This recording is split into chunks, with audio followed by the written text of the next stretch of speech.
Hey everyone, welcome back to FinEd, your favorite financial education channel. Today we're diving into some significant developments in the financial industry. We're talking about how the Financial Sector Conduct Authority, or FSCA, is ramping up its enforcement actions against financial services providers. Stick around to learn about the latest debarments, suspensions, and the massive penalties that have been imposed. But before we begin, please do us a huge favor and hit that subscribe button and turn on your notification bell so you don't miss out on any new content we drop. Now, let's get started. The FSCA has had a busy year, taking substantial steps to regulate the financial industry. According to their Regulatory Actions Report, which covers from April 1st, 2023 to March 31st, 2024, the FSCA made 156 debarments, suspended 1,061 FSP licenses, and withdrew 75 licenses. That's a significant increase in activity compared to previous years. So what does this all mean?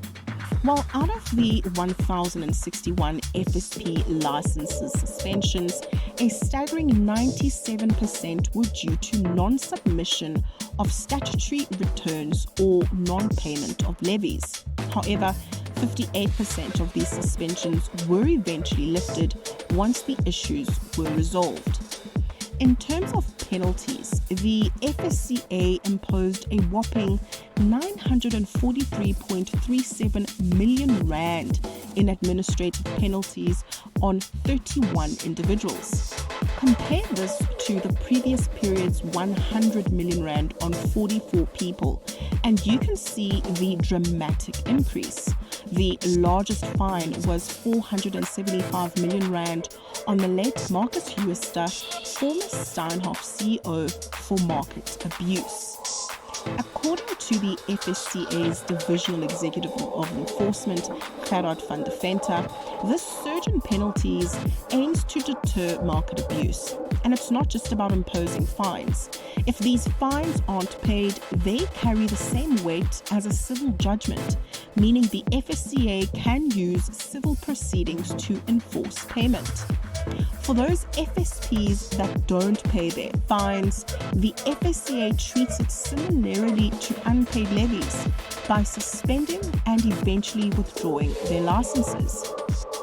Now, let's talk investigations.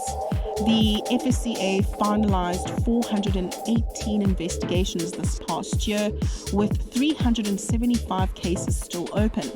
This increase, up 21%, is largely due to more complex investigations and legal challenges. Van der Venter noted that many of these investigations involve contraventions of the FASE Act and the Insurance Act, particularly unauthorized businesses selling funeral policies. One high-profile case was the BHI Trust Ponzi scheme. Through extensive investigation and collaboration with the prosecuting authorities, they managed to secure a total imprisonment of 25 years for the scheme's founder, Craig Warrener. The FSCA is also focusing on improving caseload management. They've implemented measures for timely handling on investigations, especially those that pose significant public harm. Moving forward, they're adopting a case selection guideline to prioritize cases with the most impact. Debarments imposed by FSPs on their representatives or reps have increased by 15% to 1,312 representatives, mainly for dishonest conduct. Additionally, the FSCA debarred 156 people for submitting false policies and collecting commissions. This year, the FSCA is putting a spotlight on the responsibilities of key individuals, KIs, in FSPs. Despite ongoing emphasis, many KIs have failed in their duties, leading to financial losses for clients. The FSCA's message is clear. KIs are responsible for proper management and compliance of their FSPs.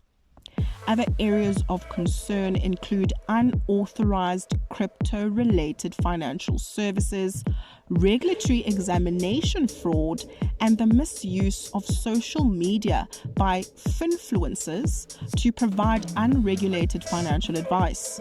The FSCA is also keeping a close eye on unauthorized insurance businesses, unlicensed over-the-counter derivative providers, and the duties of retirement fund board members. Increasingly, the FSCA is utilizing enforceable undertakings to correct flaws in financial institutions, processes, or systems. These undertakings require the errant party to fix issues or compensate affected customers, failing which they face penalties or license suspensions. Deputy Commissioner Catherine Gibson emphasized that the FSCA is not only ramping up enforcement actions, but also focusing on consumer education and early intervention to prevent exploitation by scammers and unregulated entities. FSCA Commissioner Unati Gamlana said the aim is to increase compliance through regulatory actions and raise public awareness of their efforts. Ultimately, the goal is to ensure a fair and transparent financial sector for everyone. And that's it for today on the FSCA's enforcement actions. If you found this video informative, make sure to hit that like button and subscribe for more updates on financial education content. And don't forget to click the bell icon to get notified whenever we post a new video. Thanks for watching, and we'll see you in the next one.